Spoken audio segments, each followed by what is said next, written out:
گیدان pod cost چاروں کا نام مہرانی درود سر باتیں ہیں شرفندہ. ہم آج بات کریں گے کہ پاکستان میں قانون کی کیا حیثیت ہے، جو مقدمات درج ہوتے ہیں ان کی کیا ویلیوز ہیں، جو پارٹیاں بلوچستان میں کام کر رہی ہیں وہ پاکستان کی عدالت یا کہ پاکستان کی فیڈریشن پہ کس حد تک ٹرسٹ کرتی ہیں.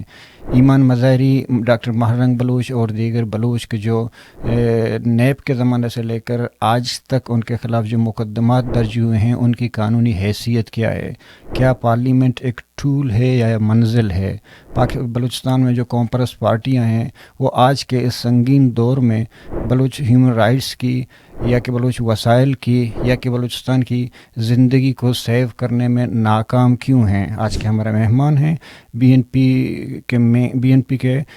سینئر وائس چیئرمین وجہ ساجد ایڈوکیٹ ساجد ترین صاحب کی، جس میں ہم ڈاکٹر مہرنگ کے حوالے سے، ایمان مزاری کے حوالے سے، ان کی کیس کے حوالے سے یا کہ پاکستانی فوج کے حوالے سے یا پاکستانی عدالتوں کے حوالے سے بات کریں گے کہ ایمان مزاری کو پہ جو مقدمات لگائے گئے ہیں، ڈاکٹر مہرنگ پہ جو مقدمات لگائے ہیں ان کی قانونی حیثیت کیا ہے، اور ایک سوشل ایکٹیوسٹ یا کہ ہیومن رائٹ ایکٹیوسٹ کی گرفتاری کے بعد پاکستان کے جو عام لوگ ہیں بلوچستان کے سے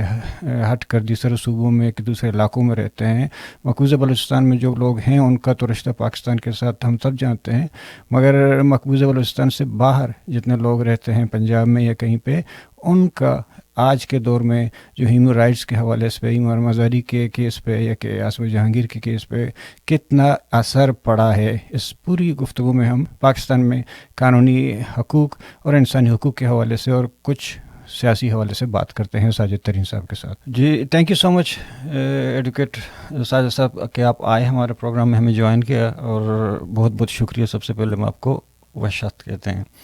سلامت رہے، سلامت رہے شاد بھائی. تھینک یو سو مچ. دراصل آج کے جو ایشوز ہیں ہم بات کریں گے. ایک تو آپ کا تعلق ہے، آپ سینئر وائس چیئرمین ہیں بی این پی کے، کامپرس پارٹی ہے، اس پہ بھی بہت سارے مقدمات درج کیے گئے ہیں پارٹی پریزیڈنٹ کے خلاف، اور پارٹی کی اپنی رول کیا ہے. اس کے علاوہ ایمان مزاری، ڈاکٹر مہرنگ کہ جو بھی بات کرتا ہے بلوچستان میں بلوچوں کے لیے خاص کر جو بات کرتا ہے، ان پہ ایسے قانون لائے جاتے ہیں، پتہ نہیں وہ ان کو کیا زبان بولتے ہیں یا خود بناتے ہیں ان چیزوں کو، کئی ٹویٹر پہ 1300 سال. مگر پہلے سے ہم یہیں اسٹارٹ کرتے ہیں تھوڑا سا ایمان مزاری کے حوالے سے کہ ایمان مزاری کے خلاف جو مقدمات درج ہوئے ہیں قانونی حوالے سے جو ان لوگوں نے کیا ہیں، تو ان کی قانونی حیثیت کیا ہے؟ شاد بھائی، یہ تو جس طرح آپ نے خود اپنے کوشچن میں، سوال میں یہ بات کی طرف، اس بات کی طرف اشارہ کیا کہ بدقسمتی سے ہے یہ جو ہمارا ملک ہے، اس میں قانون تو ہے نہیں. حکمران جس طرح وہ اپنے آپ کو فیسلیٹیٹ کرتے ہیں، اسی کو قانون کا نام دیا جاتا ہے. اور ہر وہ شخص جو یا قانون کی بات کرتا ہے، قانون کی اور رول آف لا کی بات کرتا ہے، انصاف اور مساوات کی بات کرتا ہے، یا آپ کے جو جوڈیشری ہے اس کی آزادی کی بات کرتا ہے، تو وہ سب جو ہے وہ اس ملک میں غدار بھی ہے، مجرم بھی ہے، مذہب بھی، سب کچھ ہے. اور اب جو یہ امام مزاری کو جس ایکٹ کے تحت، پیکا ایکٹ کے تحت جو سزا دی گئی ہے، یہ دنیا میں کہیں بھی اس طرح نہیں ہے کہ ایک ٹویٹ کو ری ٹویٹ کرنے پہ اتنی بڑی سزا جو ایک بچی کو، ایک خاتون کو، ایک اس کے خاوند سمیت جو ہے کہ سارا ریاستی مشینری جو ہے اس کے خلاف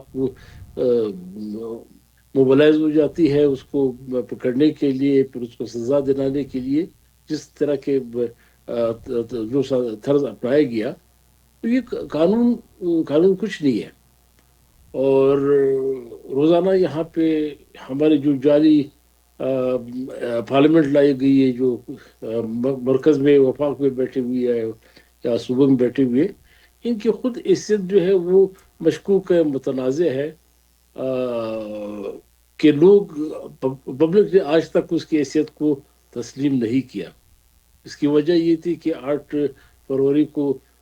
جو فراڈ الیکشن ہوا، وہ الیکشن کہاں پہ تھا؟ ایک ڈرامہ تھا، اس کے تحت اپنے لوگوں کو، من پسند لوگوں کو لایا گیا اور اس کے ذریعے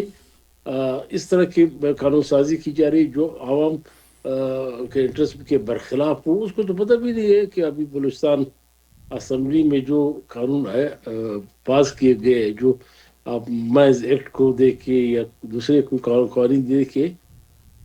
اب اندازہ لگا کہ اس وقت اس ملک میں سپریم کورٹ سے ایک ججمنٹ لی گئی ہے،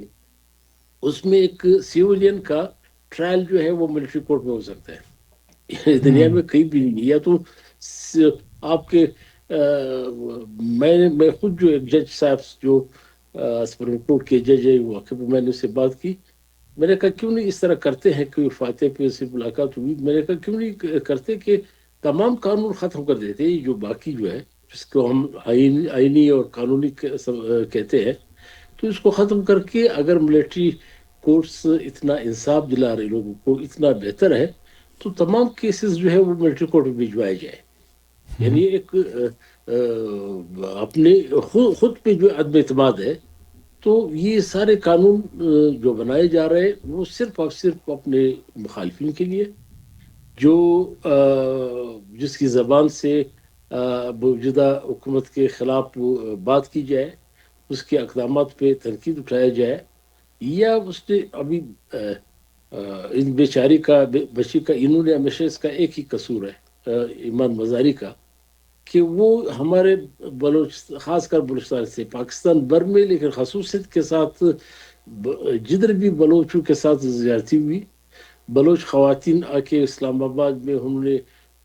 جبری گمشدگی کے خلاف آواز بلند کی، انہوں نے اس کا ساتھ دیا۔ اب جو 2-3 دفعہ کیمپ لگے خواتین کا، سب کو سنبھالنے والی یہی بچی تھی، ہاں یہی ایک بات سوری، ابھی فرض کرو ایک ٹویٹ پہ ہم لوگ کہتے ہیں نا، جیسے ہم سب جانتے ہیں کہ کیا ہو رہا ہے ملک میں، جس طرح کے بڑے بڑے سیاستدانوں کو گائے چوری کرنے کے الزام میں بھی گرفتار کیا ہے، جس طرح کیا ڈاکٹر اللہ نظر کو بھی گرفتار کیا تھا، کہتے کسی کیبن چوری کرتے ہوئے گرفتار کیے تھے، وہ تو خیر ہم جانتے ہیں کہ ان کا تعلق، اس کا مزاج ایسا ہے، وہ اس طرح سے بولتا رہتا ہے۔ مگر ایمان مزاری پہ مقدمات کیا لگائے ہوئے ہیں، کون سے دفعات لگائے ہوئے ہیں، ان کی بات کر رہا ہوں۔ یہ پیکا ایکٹ جو ابھی اسی رجیم کے دوران بنایا گیا، ایک ایسا قانون کہ وہ میڈیا پہ اب کوئی اس طرح کی بات کرتے ہیں گورنمنٹ کے خلاف، ریاستی اداروں کے برخلاف، وہ سارے اس زمرے میں لایا جاتا ہے، اس کو وہ قابل گرفت سمجھا جاتا ہے۔ تو یہ بیکا ایکٹ جو ہے اس کے تحت انہوں نے کہ یہ جو ٹویٹ جو ری ٹویٹ کیا ہے، اسی کو کہتا ہے جو ہے کسی کوئی ایویڈنس، کوئی اس طرح کی ایویڈنس وہ لایا جاتا ہے کہ اگر کسی شخص پہ، کسی فرد پہ کوئی بھی الزام لگتا ہے تو کسی کو قتل کے الزام میں گرفتار کیا جاتا ہے۔ ضروری تو نہیں کہ جو الزام لگا وہ قتل اس نے کیا ہے۔ ثابت تو کرنے والا، یہ ایک عدالت ہوتی ہے، کورٹس ہوتی ہے، وہ پروسیکیوشن کے ورژن کو بھی تو سنتی ہے، یہ کچھ نہیں ہوا اور ان لوگوں کو اس طرح اتنی کوئی جلدی میں؟ پروسیس کوئی پروسیس اس کو پہلے دن انہوں نے اعتراض اٹھایا، یہ ایمان مزاری نے، اس کے خاوند نے، یہاں پہ میڈیا کے لوگوں کے سامنے ہمارے ٹرائل ہو تاکہ لوگوں کو، عوام کو بھی پتہ چلے کہ ہم نے جرم کیا کیا ہے۔ اور انہوں نے کہا، جج صاحب جو اس پہ مشتعل ہوئے، اس نے کہا یہ اس طرح نہیں ہو سکتا، اور اس پہ انہوں نے کہا کہ ہم اس کاروائی سے پہلے دن کی اس کاروائی سے بائیکاٹ کرتے ہیں، اس میں نہیں بیٹھتے۔ تو اسی دن اس کو سزا سنائی گئی۔ یعنی ایویڈنس سنے بغیر کہ ان کے خلاف کیا ایویڈنس ہے، اس نے کیا جرم واقعی جو اس پہ الزام لگایا گیا یہ کیا بھی ہے، نہیں کیا، یا جرم بنتا بھی نہیں یا نہیں بنتا۔ سوال تو یہ ہے کہ جو بھی ایکٹ آپ بناتے ہیں، ایکٹ پارلیمنٹ کو عدالتیں اسی لیے بٹھائی جاتی ہے کہ وہ آسس کرتی ہے کہ پروسیکیوشن کی، گورنمنٹ کی جو ورژن ہے یہ واقعی اس زمرے میں آتی بھی ہے کہ نہیں۔ تو تب جا کے ایویڈنس گزارے جاتے ہیں دونوں طرف سے، پروسیکیوشن کے اپنے ایویڈنس ہوتے ہیں اور جو ملزم ہے وہ صفائی میں اپنے گواہ پیش کرتے ہیں،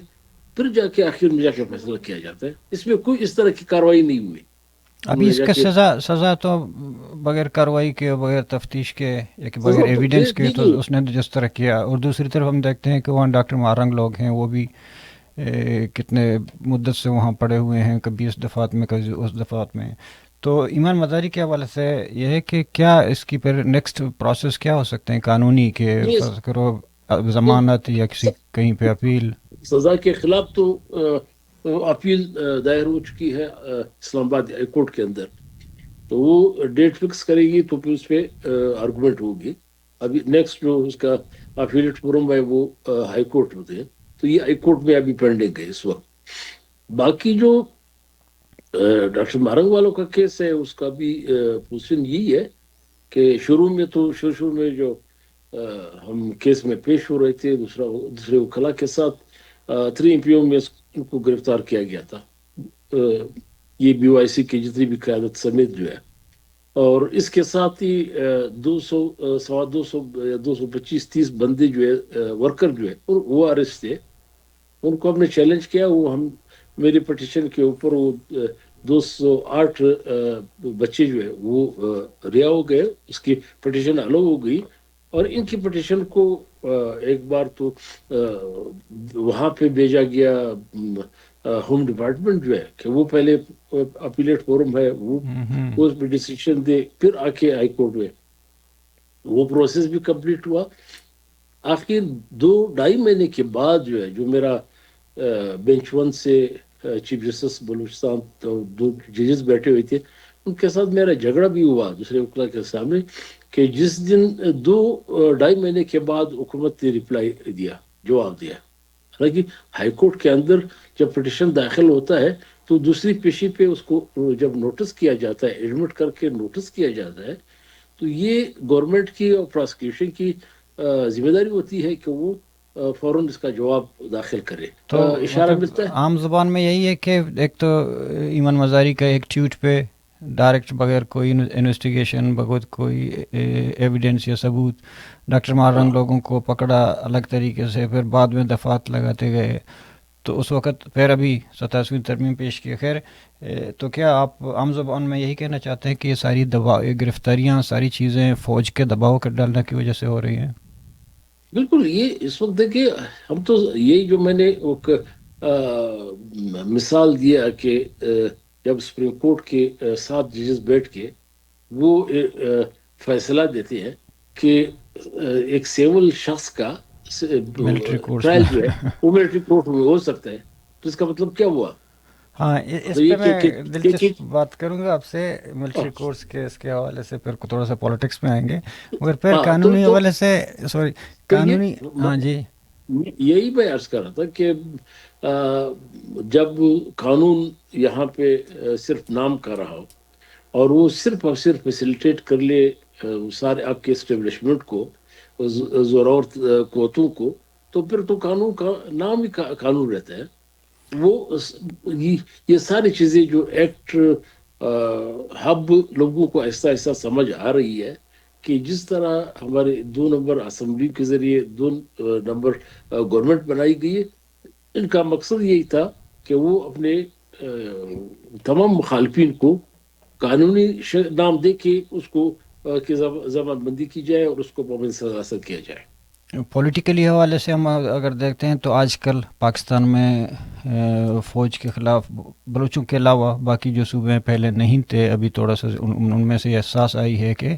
یہ ظلم و زیادتیاں، یہ ظلم و جبر، یہ سارے کنٹرول فوج کی طرف سے ہو رہے ہیں. وہ بھی کہیں نہ کہیں کسی حد تک بول رہے ہیں، اور وہاں بھی اسی طرح تھوڑا سا سچویشن ہے. مگر ہیومن رائٹس کے حوالے سے جس طرح سے ہم جس نے بلوچوں کی بات کی، جو ہم آسم جہانگیر کا نام لیتے گئے، یا کہ سبین محمود کا لے لیں، یا کسی کا بھی جس نے بلوچستان کے یا بلوچوں کے حق میں بات کی، تو ان کو سزا ملی ہے بغیر کسی قانونی یا بغیر کسی دفعات کے.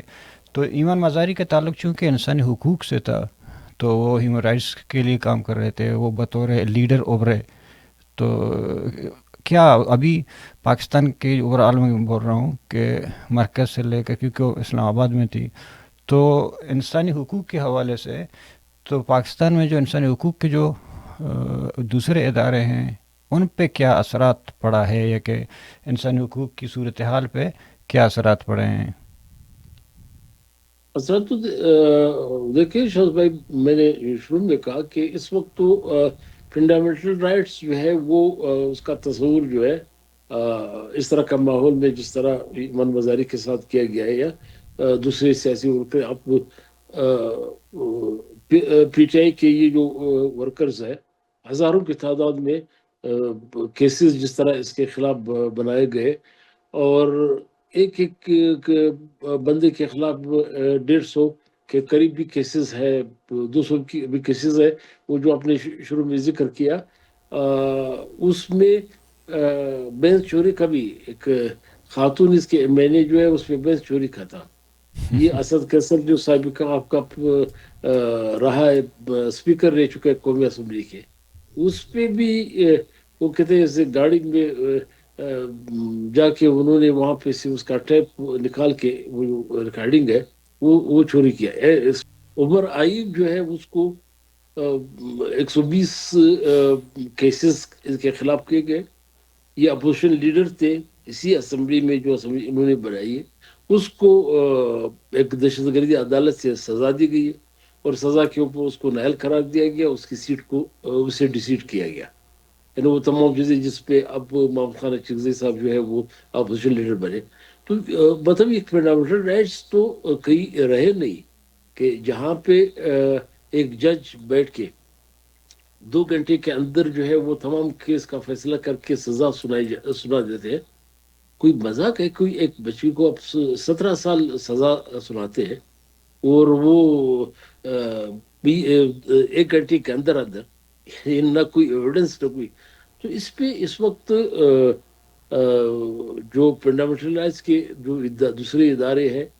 انٹرنیشنلی، تو میں سمجھتا ہوں کہ کتنے پاور میں وہ کتنی بات کرتے ہیں وہ اپنی جگہ پہ. اس وقت ملک کے اندر جو ہے یہ تمام چیزوں کی سخت کمی محسوس کی جا رہی ہے کہ اس طرح کا سیاسی بعض جماعتیں جو اس وقت فیڈرل گورنمنٹ، مرکزی گورنمنٹ، یہ تمام چیزوں کو سپورٹ کر رہی ہے، اس کے ساتھ دے رہی ہے، وہ بھی خوف کے عالم میں ہے. خوف کے عالم میں اس لیے کہ یہ سب اپنی حیثیت کو جانتے ہیں کہ الیکشن میں انہوں نے کتنی سیٹیں جیتی اور کس حد تک کامیابی حاصل کی، اور وہ خوفزدہ ہے. شاید ہم سے نہیں، ہمارے تو پارلیمنٹ میں ویسے بھی 70 سال سے 75 سال سے اس لیے ہم مار کھا رہے کہ ہماری تعدادی اکثریت جو ہے وہ جو اپوزیشن ہے وہ تو کراچی کے بھی برابر نہیں ہے، سارے بلوچستان کی سیٹیں جمع کر کے. تو وہ سب جو خوفزدہ ہے، جس لیے پیپلز پارٹی کی قیادت ہو یا اسمبلی کی ہو یا دوسرے جو انڈائریکٹ جو اس رجیم کو سپورٹ کر رہے ہیں، وہ سب خوفزدہ جو باہر بیٹھے ہوئے وہ اس وقت عمران خان سے اس کی پارٹی سے خوفزدہ ہے. اور اسی لیے وہ یہ تمام وہ قانون جو ہے وہ اس میں ہاں سے ہاں ملا رہی ہے، جو بنیادی حقوق کو ختم کر دیتی ہے، بنیادی حقوق کو کہ تمام جو ریکوائرمنٹ ہے اس کو ختم کر دیتی ہے. تو اس وقت تو یہ اس حالت میں آپ اس کو ایک فنڈامنٹل رائٹس کیسے کہہ سکتے ہیں؟ ہمارے جو آئین کانسٹیٹیوشن میں ہمارے لیے جو ہمارے جیسے تعداد ایسے کم چھوٹے صوبے جو ہے، لیکن فیڈریٹنگ یونٹس ہے، ایک فیڈریشن اگر کوئی مانتا ہے اس کو، تو ہم جب بھی کوئی ہمارے کوئی ورکر جو ہے پولیٹیکل ورکر یہاں پہ مسنگ ہو جاتا، اس کو اٹھایا جاتا، کوئی کسی سوشل ورکر کو اٹھایا جاتا، تو ہمارے لیے راستہ ایک ہی ہائی کورٹ تھا کہ ریٹ جورسڈکشن میں جو آپ کے آرٹیکل آئین کے 199 ہے، اس میں یہ گنجائش تھی کہ وہ پروٹیکٹ کرتی ہے وہ تمام جو فنڈامنٹل رائٹس ہے جو کانسٹیٹیوشن میں شامل تھے، وہ اگر اس کی خلاف ورزی ہوتی تو وہ یہ 199 کے تحت اس کو پروٹیکشن کے تحت آپ ہائی کورٹ سے رجوع کرتے. لیکن اس وقت عدالتیں جو ہے آپ دیکھ رہی ہے کہ سینارٹی تمام ختم کر دی گئی ہے. ہائی کورٹ کے اندر ایک فیڈرل کورٹ جو بنایا گیا، اس وقت یہ دنیا جہان میں یہ کنسیپٹ ہے، اس طرح کی عدالتیں ہیں، لیکن وہ ایک آزاد حیثیت بھی اس وقت یہ جو فیڈرل کانسٹیٹیوشنل کورٹ بنائی گئی ہے جو سپریم کورٹ سے بھی اس کے اوپر ہے، یہ ان کے تمام ججز، چیف جسٹس سمیت تمام ججز جو ہے وہ ایگزیکٹو کے آرڈر سے اپوائنٹ کیے گئے، تو وہ کون سے، وہ کیا حساب دیں گے؟ تو کس پہلے کو حساب دیں گے؟ ایک زمانہ یہ تھا کہ پاکستان میں جوڈیشری نہیں تھی، یعنی کہ ڈپٹی کمشنر ہوں ڈسٹرکٹ مجسٹریٹ ہوتا تھا، پھر بنایا گیا جوڈیشری، جوڈیشری کو عدالتیں جس طرح کے ملک ہوتے ہیں ان کا اپنا سسٹم ہے. خیر پارلیمنٹ فوج کے جو انٹرفیئر تھا پارلیمنٹ کے اندر تھا یا کہیں زیادہ پارلیمنٹ لوگوں میں وہ پولیٹکس میں اس میں انٹرفیئر کیا تھا. تو خیر بھٹو کے زمانے سے لے کر آج تک وہی جو سلیکٹڈ ہیں، آپ لوگ فارم 47 کا نام دیتے ہو واٹ ایور، تو اس زمانے سے لے کر آج تک حکومتیں یا کہ اسمبلی میں نمائندے سیاسی لوگوں کو وہی چنتے تھے. ابھی 26ویں ترمیم اور 27ویں ترمیم کے آنے، یہ ان لوگوں نے تو ان کو خیر قانون بنا کے پیش کیا کہ ہم قانون کے تحت کام کریں، مگر اس سے پہلے بھی وہ کرتے تھے. تو اس کا پاکستان کی جو ابھی جو کانسٹیٹیوشنل جو ادارے ہیں، فرض کرو سپریم کورٹ ہے، ہائی کورٹ ہے یا کہ شرعی کورٹ ہیں، تو ان کا عام لوگوں کے نظر میں ان کے مطلب ان کی پہ کیا اثرات پڑیں گے کہ عام لوگوں کی نظر میں، کیونکہ ابھی تو ہر چیز فوج ہی کر رہا ہے، سارا چیز کنٹرول فوج میں ہے، تو اس کا کیا ہوگا فیوچر؟ دیکھیے شاہد بھائی، یہ وہ جو پہلے قانون سازی، یہ بھی حقیقت ہے جس طرح آپ نے اس طرف اشارہ کیا کہ 75 سالوں میں اس ملک میں جو آئین اور چل رہا تھا اور جو قانون چل رہا تھا، وہ طرح طرح کے آئین کے بعد کچھ اس طرح کی چیزیں لائی گئی جو بنگلہ دیش کے چلے جانے کے بعد، کہ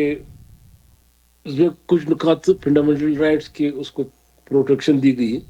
اظہار رائے کو پروٹیکشن دی گئی ہے، اور لوگوں کو چلنے پھرنے کی وہ جو دی گئی تھی، وہ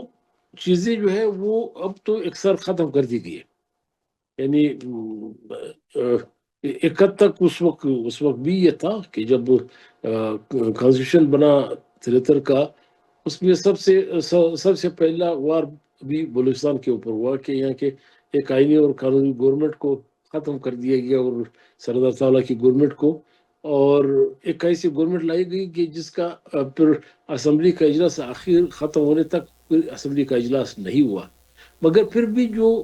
فنڈامنٹل رائٹس تھے لوگوں انڈیویجول کے، اجتماعی طور پہ شاید ہی وہ پروٹیکشن نہیں دے سکتے تھے، لیکن انڈیویجول سطح پہ اس طرح کی تھی کہ لوگ اگر کوئی اٹھایا جاتا تھا، وہ ورکر اٹھایا جاتا تھا، تو آپ ہائی کورٹ سے رجوع کرتے، ریلیف بھی لوگوں کو ایک حد تک ملتی رہتی تھی جہاں پہ ضرورت ہے. اب تو وہ سارا عام بندے سے بھی جب آپ پوچھیں گے لوگوں سے، وہ کہتے ہیں ہماری عدالتیں تو ختم ہو گئی، وہ تابع ہو گئی. اس وقت جو اسمبلی ہے، آپ یہ ہمارے بلوچستان کی اسمبلی جو ہے، جس طرح اس میں تمام مافیاز کو، لوگوں کو، یہ سارے سیٹیں جو ہے وہ فروخت کر کے لوگوں کو جمع کیا گیا اسمبلی کے اندر. اس اسمبلی سے قانون سازی بھی ہو رہی ہے، کرائی جا رہی ہے، جو اس کو پتہ بھی نہیں ہے کون قانون بنا کے اس کے سامنے رکھتا ہے، اور کسی کو مجال ہے کہ وہ اس پہ اعتراض اٹھائے، اور پھر وہ قانون کیسے بن گئے. یعنی یہ تو ایک تو بڑا ایک کوشچن آ گیا. وہ اچھا بلوچستان اسمبلیز کے ذریعے ہی یہ جو آپ سینٹ میں لوگوں کو بھجوایا گیا، وہ جو ایک ہی وہاں پہ ایک پارلیمنٹ تھی جہاں پہ صوبوں کی ایکول ریپرزنٹیٹیو ہے، لوگ اسی کو دیکھتے تھے. بھلے اختیارات کم تھے، لیکن وہ جو اس طرح قانون آتا کہ قومی اسمبلی سے تو پاس، وہ سینٹ میں اس پہ اعتراض اٹھاتا. اب جو سینیٹر بھی اس قبیل کے لوگ ہوں جو جس قبیل سے یہاں پہ اسمبلی میں، اچھا پھر ابھی جو پاورز دیے گئے، ابھی جو جوڈیشل کمیشن جس طرح بنایا گیا ہے، تشکیل دیا گیا، یہ سارے نمائندگی یہی اسمبلی کے ممبران اس میں شامل ہے. اسی لا منسٹر اس کا ممبر ہے جوڈیشل کمیشن کا. تو اس کی کیا کیلیبر ہوگی کہ وہ ہائی کورٹ کے جج کو چنتے ہوئے اس کی کیلیبر آپ، میں اگر صرف بلوچستان سے جو اس کے ممبر ہے اس کا بتا دوں تو آپ اندازہ کر سکتے ہیں. تو مطلب یہ ہے کہ وہ جو رئیس سے لوگوں کے بڑی جدوجہد رہی ہے، قربانیاں رہی ہے، یہاں تک کہ پھر آخر آ گیا کہ بٹوں کے پھانسی کے بعد ایک عرصے کے بعد وہاں کے چیف جسٹس نسیم حسن شاہ اعتراف کرتے کہ یہ ایک جوڈیشل مرڈر تھا، اس کا یہ سزا اس طرح نہیں بنتا تھا جو بٹوں کو پھانسی دی گئی، مگر وہ ہو تو گئی تھی. ایک اتنی بات تو ہو. اور اب وہ جدوجہد جو لوگوں نے قربانیاں دی، کوڑے کھائے، جیلوں میں گئے، شہید ہوئے اس راستے میں، وہ ساری جدوجہد انہوں نے 26ویں اور 27ویں یعنی کہ ترمیم کے ذریعے وہ جو تھوڑے بہت لوگوں کو حقوق ملے تھے وہ بھی ختم کر دیے گئے. اب اس سے پہلے اپنی جو ابھی ایک تو ہے کہ ہم لوگوں کا خوش فہمی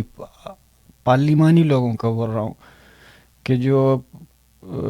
آپ لوگ ہو، بی این پی ہے، نیشنل پارٹی ہے، یا کہ بی این پی عوامی ہے، یہ جو بھی ہیں، مطلب 88 سے لے کر آج تک کتنی بڑی چینج آئی ہے ہمارے جو قوم پرست لوگوں کے، ان کے ڈیمانڈز میں، ان کے جو نظریات میں، ان کے فکر و افکار میں. مگر ایک خوش فہمی اب تک ہے کہ اسی فیڈریشن میں یا اسی ملک میں قانونی ذریعے ہمیں ہمارے رائٹس، بلکہ رائٹس نہیں بلکہ ہمیں اپنی پہچان، شناخت، بلوچ کو اپنی شناخت کا ڈر ہے، کیونکہ اس کا نہ صرف لوگ مسنگ ہو رہے ہیں، اس کا کلچر بھی جینوسائڈ ہو رہی ہے، اس کی زمین بھی تقسیم ہو رہی ہے، اس کے وسائل بھی لوٹ رہے ہیں. اور اتنے چیزوں کو ابھی بقول آپ کے کہ آپ سب جانتے ہیں، ابھی اختر منگل کا بھی ٹویٹ آیا تھا، ہر وقت آتا ہے، یا ڈاکٹر مالک بھی بولتا ہے کہ اس ملک میں رہنا یعنی کہ کوئی قانون نہیں ہے، کوئی وہ نہیں. اختر منگل نے خود کہا کہ یہاں دو راستے ہیں، یا تو ڈاکٹر علی نظر بنو یا سرفراز بگٹی. تو ان ساری چیزوں کو دیکھ کر وہ کون سا راز ہے یا کون سا چیز ہے کہ جس کو ہم لوگ یا عام لوگ نہیں جانتے ہیں، آپ لوگ ابھی تک اسی پاکستان پہ ٹرسٹ کرتے ہو اور اسی اسمبلیوں میں بیٹھے ہو، اور ابھی ان کا کسی نہ کسی حد تک ان کا ساتھ دے رہے ہو. نہیں، اس پہ اشرف بھائی یہ تو ایک بہت بڑی اکیڈمک کوشچن جو ہے آپ نے رکھ دیا. اس پہ بڑی آرگومنٹ ہو سکتی ہے. میں خود ایک پولیٹیکل ورکر ہوں، زمانہ طالب علمی سے اب تک جو وقت میں نے دیکھے، جدوجہد کے مختلف مراحل دیکھے ہیں، تمام سے ایک لمبی اس پہ ڈبیٹ ہو سکتی ہے. لیکن ایک بات ضرور ہے کہ اس وقت اس ملک کے اندر جو ہے بہت سارے، آپ نے پہلے شروع میں آپ نے خود بھی ذکر کیا کہ اس ملک کے عوام جو پہلے صرف بلوچستان کے لوگ رو رہے تھے، چلا رہے تھے کہ ہمارے جو وسائل بھی لوٹے گئے، اس سے اسلام آباد بنایا گیا، اس سے پنجاب تو آباد ہوا، لیکن ہمیں نہ تو وہ حقوق بھی لیے جا رہے ہیں اور اوپر سے ظلم بھی کیے جا رہے ہیں، ڈالے جا رہے ہیں. اس وقت بھی جو ہے گوادر جو اتنا واویلا کر رہا ہے کہ یہ سارے ریجن کے اندر جو ہے یہ سی پیک جو ہے وہ گیم چینجر ہوگا، لیکن وہاں کے لوگ آج بھی پینے کے پانی سے محروم. وہاں کے لوگ مطلب زندگی کے بنیادی، آپ اس سے خود اندازہ لگا سکتے ہیں کہ جو پینے کا صاف پانی اس کو 75 سال میں نہ ملے، وہ اس کو اور کیا مل سکتی ہے اور اندازہ. تو یہ تمام چیزیں اس کے، مگر یہ کہ جس طرح آپ نے شروع میں کہا کہ اس وقت آپ اندازہ نہیں لگا سکتے، جب آپ کے جلسوں میں آپ دیکھیں جو پی ٹی آئی کو اس وقت اتنی عطاب کا شکار کیوں ہے. اب یہ کہ یہی شخص کہہ رہا ہے کہ عمران خان کہہ رہا ہے کہ وہ بربلا کہہ رہا ہے کہ یہ میری غلطی تھی کہ میں نے ان پہ اعتبار کیا. میں نے کہا شاید یہ لوگ بھی اس ملک کو بنانا چاہتے ہیں، مگر اب وہ جس موقف کے ساتھ، اب جس بیانی کے ساتھ آگے جذبیت کر رہے ہیں یا اس کے دوسرے ورکر کر رہے ہیں اور عطاب کے شکار ہے، تو لوگوں میں ایک شعور آ رہی ہے. یہ سوچ جو ہے جو صرف بلوچستان تک محدود تھی، ابھی پختونخوا صوبے میں تو بڑی، کیونکہ وہاں بھی بہت ظلم ہوا، اس کے وسائل کو جس طرح لوٹا گیا. کئی ناموں سے اب جو جہاد کے نام پہ طالبان اور پھر وہاں پہ اس کے ریسورسز کو جس طرح اٹھایا گیا لوگوں کو مار مار کے. اب یہ سوال آہستہ آہستہ جو ہے ابھی ہم عالیہ دونوں سندھ گئے تھے، سندھ انٹر سندھ میں یہ کوشچن جو ہے کافی نوجوانوں کے ذہن میں یہ ابھر رہا ہے. اسی لیے تو اتنی پابندی جو ہے عمران خان کے اوپر اس کی پارٹی میں لگا رہا ہے کہ اس کو چھوڑا نہیں جا رہا ہے. اس کے پنجاب میں آپ دیکھیں، پنجاب میں اس کی بڑی یہ ایک راشدہ ایک خاتون جو ہے، اس بیچاری جو کینسر کی بھی مریض ہے، اس کو کتنی سزا سنائی گئی. اس کی جو اکیلی لیڈرشپ اس کو نہیں چھوڑا جا رہا ہے. تو اس پہ ڈیبیٹ ہو سکتا ہے کہ یہ اس پہ کہ صرف ایک ہی راستہ نہیں ہے جو نہیں آپ لوگ یعنی کہ بلوچوں کے ساتھ دوسروں کے ساتھ بھی ابھی ہو رہا ہے، یعنی اس وجہ سے آپ لوگ امید ہیں، آپ لوگ توقع رکھتے ہیں کہ بالکل یہ نہیں. میں بلوچوں کو بالکل ویسے سیاسی ورکر میرا اس پہ آج بھی رکھتا ہے کہ ایک ڈیموکریٹک پروسیس کے ذریعے جس طرح آوازیں اٹھ رہی ہے، جو میں نے لوگوں کو قریب سے دیکھا ہے، اور یہ پنجاب کے اندر پبلک میں یہ نعرہ سب سے زیادہ، یعنی یہ عمران خان میں وہ اور کیا ہے. وہ عمران خان اس وقت یہ اتنا پاپولر لیڈر، پاکستان کا سب سے پاپولر لیڈر کیوں بنتا ہے؟ یہ ان کے مقابلے میں آج نواز شریف جو بہت دعوے کرتے تھے کہ ووٹ کو عزت دو، کہ میرے ساتھ بے انصافی ہوئی ہے. یہ شہید بھٹو کی پارٹی جو اپنے بے نظیر شہید کی پارٹی جو ہے اس وقت یہاں دوسرے مولانا سے لے کے دوسرے پارٹیاں جو اتنی خوفزدہ کیوں ہے کہ وہ اس وقت سب سے پاپولر لیڈر جو ہے وہ دل میں تسلیم کر چکے کہ وہ عمران خان ہے، اس کو نہیں لوگوں کے آدر نہیں چھوڑا جا رہا ہے. تو تو آپ یہ سوری میں تھوڑا سا اور عمران خان وہی میں عرض کر رہا تھا کہ عمران خان بھی یہ اس کی زوال قریب تھے جو اس کی گورنمنٹ کو ختم کی گئی ہے. آج جس نعرے کے ساتھ یہ آپ ان کی جب گورنمنٹ تھی عمران خان کی، وہ آخری دنوں میں آپ یہ جو نواز شریف نے ایک نعرہ بلند کیا کہ یہ جو مخصوص ادارے جب تک یہ اپنے ڈومین میں واپس نہیں جائیں گے، وہ جو سیاست کو سیاستدانوں کے لیے پارٹیوں کے لیے نہیں چھوڑیں گے تو یہ ملک نہیں چل سکتا. کتنے پاپولر ہو گئے تھے. یہ آپ کی بیٹی جو ہے وہ لوگ جو ہے اس کو اپنی لیڈر مانتے. بلوچستان کے اندر مختلف کے اندر لوگ اس کو لیڈر ماننے کے لیے تیار ہو گئے تھے، لیکن جب وہ اپنے بیانے سے ہٹ گئے، آج ان کی یہ پوزیشن ہے کہ عمران خان یہ نواز شریف جو ہے، نواز شریف خود جو ہے ان کی ایک خاتون سے ہار گیا. تو یہ اس کا مطلب یہ ہے کہ پبلک میں، مطلب ایک عوام میں قانونی ایک سوال ہے،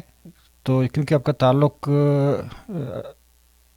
عدالت سے ہے، آپ وکیل ہیں سینئر، اور آپ کو ایکسپیرینس بھی ہے پولیٹیکل کے علاوہ، پولیٹکس کے علاوہ. باقی ابھی جس طرح ہم بات کر رہے تھے، آپ نے بقول آپ کے کہ نہ صرف بلوچستان میں بلکہ بلوچستان سے باہر پنجاب یا عمران خان کا اپنے مثال دیا، کہ مسلم لیگ کا اپنے مثال دیا، اپنے پیپلز پارٹی کا مثال دیا، کہ سارے لوگ اسی زد میں ہیں، فوج کے ظلم کے یا کہ انسانی حقوق کی خلاف ورزی انتہا تک پہنچ چکی ہے. ابھی دنیا میں آپ بحیثیت قانونی ایک حوالے سے بحیثیت وکیل میں آپ سے پوچھتا ہوں کہ ابھی دنیا میں اگر ہم دیکھتے ہیں کہ جب بھی جہاں انسانی حقوق کی زیادہ پامالی ہوئی ہے تو وہاں انٹرنیشنل رپورٹیار تعینات کیا گیا ہے. تو وہاں کیونکہ اگر انٹرنیشنل رپورٹیار پاکستان میں تعینات کریں، یہ مسلم لیگ کے لیے بھی فائدہ ہے، پاکستان کے جتنے پرست ہیں ان کے لیے بھی فائدہ ہے، سندھی کے لیے بھی فائدہ ہے. تو یہ سارے لوگوں پہ اتنی جبر ہو رہی ہے، اور ہیومن رائٹس کا بھی قتل ہو رہا ہے، ہیومن رائٹس کے لوگوں کا قتل ہو رہا ہے، پولیٹیکل لوگوں کا قتل ہو رہا ہے. تو اب تک ان کے اندر یہ احساس کیوں نہیں ہے کہ یہ بھی کوئی انٹرنیشنل رپورٹیار کا مطالبہ کریں، جس طرح کہ میانمار میں ہوا تھا، نارتھ کوریا میں ہوا تھا، ایران میں بھی اس نے رپورٹیار تعینات کیا تھا، فلسطین میں بھی. اس طرح سے اگر کا کوئی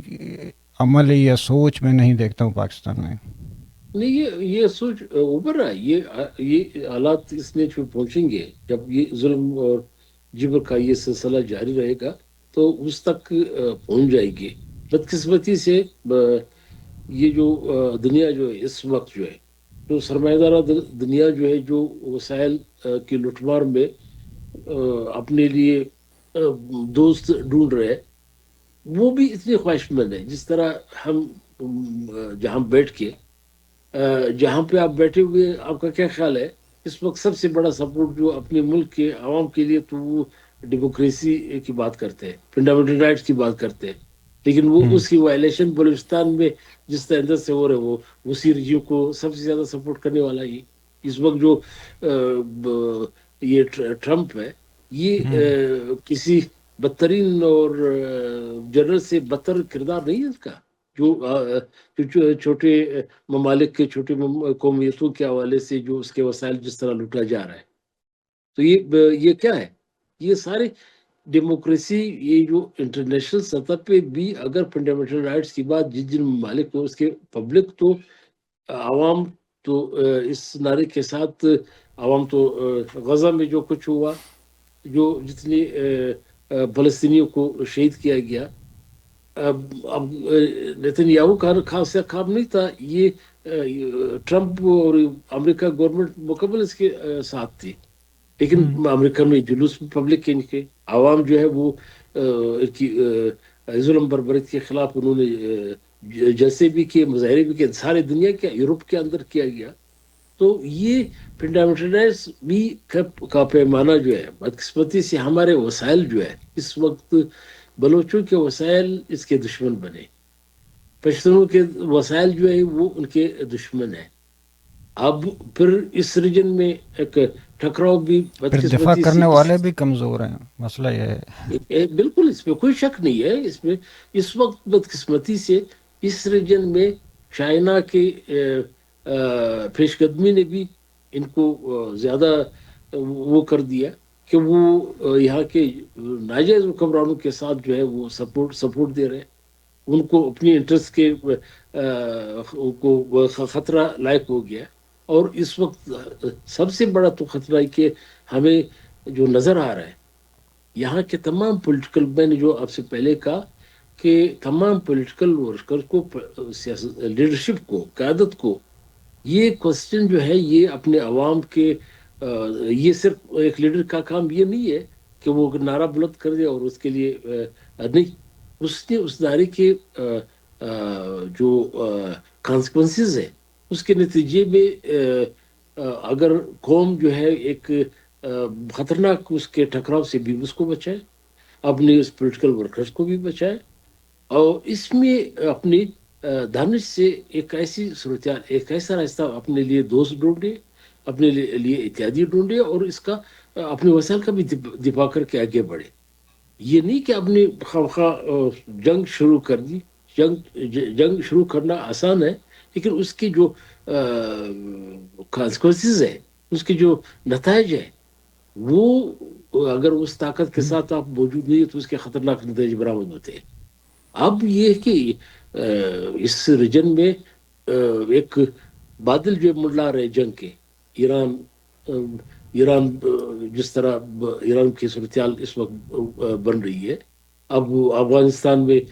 50 سال سے انہوں نے کہا کہ یہ سپورٹ کر رہے تھے، ادھر سے ہمارے یہاں سے سپورٹ ہو رہا تھا، اب کہتے ہیں نہیں وہ ہمارے دشمن ہیں. تو یہاں پبلک نے تو نہیں لایا، پبلک نے تو یہ جو رجیم ہے افغانستان میں، یہ رجیم جو نہ تو بلوچستان کا اس میں بلوچ کا ہاتھ ہے، نہ پشتون کا، نہ سندھی کا ہاتھ ہے، یہ انہوں نے لایا. آج پھر کہتے ہمارے اس کے ساتھ دشمنی جنگ ہے. تو میں سمجھتا ہوں کہ یہ بدقسمتی ہمارے وسائل کے ساتھ ساتھ ہمارا جو خطہ ہے وہ سپر طاقتوں کے امجگا کا وہ جنگ کا ایک میدان بنتا جا رہا ہے. تو یہ اس حالت میں سیاستدانوں کے دانش کا امتحان بھی ہے کہ وہ کس طرح ان ساری چیزوں کو، اپنے خطے کو، اپنے لوگوں کو اس جنگ سے محفوظ رکھ سکتے ہیں. مگر وہ پھر وقت ہونا ختم ہو گیا. اگر آپ بات کو تھوڑا سا یہاں آیا، ایک بات کو سین کرتے ہیں کہ میں نے جو کمزوری کی بات کی، کیا ہمارے جو پارلیمانی لوگ ہیں، فرض کرو ابھی بھی نیشنل پارٹی ہے، سب کا بول رہا ہوں، کسی ایک کی بات نہیں کر رہا ہوں،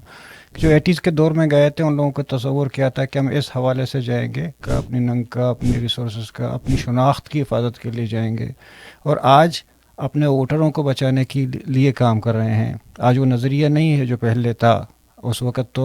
ایک بندہ الیکشن میں کھڑا ہوتا تھا، ڈاکٹر مالک سے بھی میں نے یہ کہا کہ اس وقت شاید اپنے فارم بھرے ہیں نہیں بھرے ہیں تو باقی سارا خرچہ ورکروں نے کیے ہیں، عام لوگوں نے کیے تھے، موٹر سائیکل کا تیل ہو یا گاڑی کا ہو، سب کچھ ہو۔ ابھی جب تک آپ کے پاس 50 کروڑ نہ ہو آپ الیکشن نہیں لڑ سکتے۔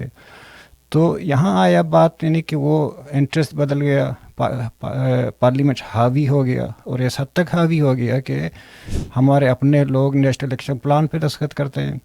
نیشنل الیکشن پلان میں تو وہی ہے کہ جو ملٹری کورس میں ہیں، نیشنل الیکشن پلان تو وہی ہے کہ فوج جس کو چاہے اٹھائے اپنی حراست میں رکھ سکتا ہے۔ یہ تو اس میں بھی سگنیٹری ہیں۔ ابھی ثنا کے دور میں آرکیالوجی بھی بلڈوز ہو گیا،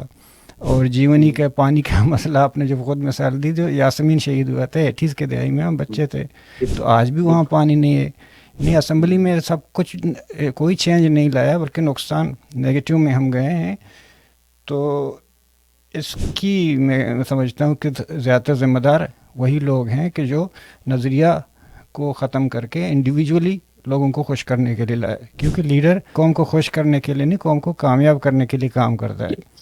ہم لوگ 5 سال تک کا ان کے لیے سوچتے ہیں، لیڈر کو 50 سال تک کا سوچنا چاہیے۔ یہ چیزیں آئی ہیں، کیا اس میں یہ قوم پرست پارٹیاں ذمہ دار نہیں ہیں؟ یہ آپ کی بات شمس بھائی بالکل صحیح ہے کہ بدقسمتی سے ہم جو جتنا عرصہ گزرا ہے، اس میں بجائے اس کے کہ اس قوم پرستانہ فکر کو، سوچ کو مزید مضبوط ہونا چاہیے تھا، ایک مضبوط تنظیمیں ہونی چاہیے تھی، وہ بھی ایک ریاست، طاقتور ریاست نے اس طرح اس کو ملامٹ کر دیا کہ لوگ جو ہے کوئی اور طرف چل پڑے، اور پارلیمنٹ کو صرف اور صرف پارلیمنٹ، جب ہم اسٹوڈنٹ تھے تو اس زمانے میں یہ کہا کہ ایک ٹولز ہے قومی حقوق حاصل کرنے کے لیے، یوز اس کو کریں ہم، گے، لیکن ٹولز کے بجائے ہم نے اس کو منزل بنا لیا۔ منزل بنا دیا اور باقی چیزوں کو نظر انداز کر دیا۔ اور اس کی ریکوائرمنٹ جو تھی، چونکہ ایک سرمایہ سوسائٹی کے اس پارلیمنٹ کی ریکوائرمنٹ یہ تھی کہ اس کے لیے آپ کو ایک کروڑپتی ہونا چاہیے، تو اس میں پولیٹیکل ورکر تو نہیں آ سکتا ہے۔ تو اس میں سیاسی جماعتوں کے بہت سارے غلطیاں شامل ہیں، بہت ساری چیزیں شامل ہیں، ہم سب کے اس میں شامل ہے، اس میں کوئی شک نہیں ہے کہ اسی وجہ سے تو اس وقت ہماری پوزیشن جو ہے وہ زوال پذیر ہو گیا ہے۔ لیکن آج بھی آج بھی میں ویسے تو ایک پولیٹیکل ورکر جو ہے کہ اس خطے کو جنگ سے بچانے کے لیے، اپنے حقوق کو پروٹیکٹ کرنے کے لیے، اپنے لوگوں کو پروٹیکٹ کرنے کے لیے بہت ہی سنجیدگی کی ضرورت ہے، اس میں بڑی احتیاط کی طرف دور جانے کی فہمی کی ضرورت ہے، ایگزیکٹلی اپنے ایک دوسرے کو برداشت کرنے کی ضرورت ہے۔ اور یہ چیزیں ضروری نہیں ہے کہ انسان ہے کہ تمام اس کے، مگر یہ کہ یہ ساری چیزیں جو ہے، جو جتنی پیچیدہ صورتحال ہے، اس پیچیدہ صورتحال کے لیے اتنی سنجیدگی کی ضرورت ہوتی ہے کہ آپ کس طرح اپنے نوجوانوں کو، بچوں کو، جو ایک دنیا جو ایک نئی جنریشن کی اس میں داخل ہو چکی ہے، اس میں آپ اس سب کو بیلنس کر کے کیسے آگے لے جایا جا سکتا ہے۔ اور آپ کی وہ بات بالکل صحیح ہے کہ ٹول کی بجائے جب منزل اس طرح کی چیزوں کو آپ وہ تصور کریں گے تو پھر تو زوال تو آئے گی، بالکل، بلکہ اپنے وجود کو بھی آپ برقرار نہیں رکھ سکیں گے جب اب دونوں چیزیں میں بیلنس نہیں رکھ سکتے۔ عوام ابھی نوجوان عوام کچھ اور سوچ رہے ہیں، اور لیڈرشپ جو کوئی اور سوچ رہی ہے، اس میں بڑا فرق ہے۔ وہ ان غلطیوں کا وہ ہے، اثر ہے کہ بر وقت جو ہے اس چیزوں کو کنٹرول نہیں کیا گیا۔ بالکل، ہاں۔ Thank you so much advocate صاحب، میں نے آپ کا وقت لیا، آپ کے پاس سردی بھی ہے، آپ کی طبیعت بھی خراب ہے، اس پر بھی بہت بہت شکریہ کہ آپ نے بہت ساری بات کی۔ ایک بار بہت تھینک یو۔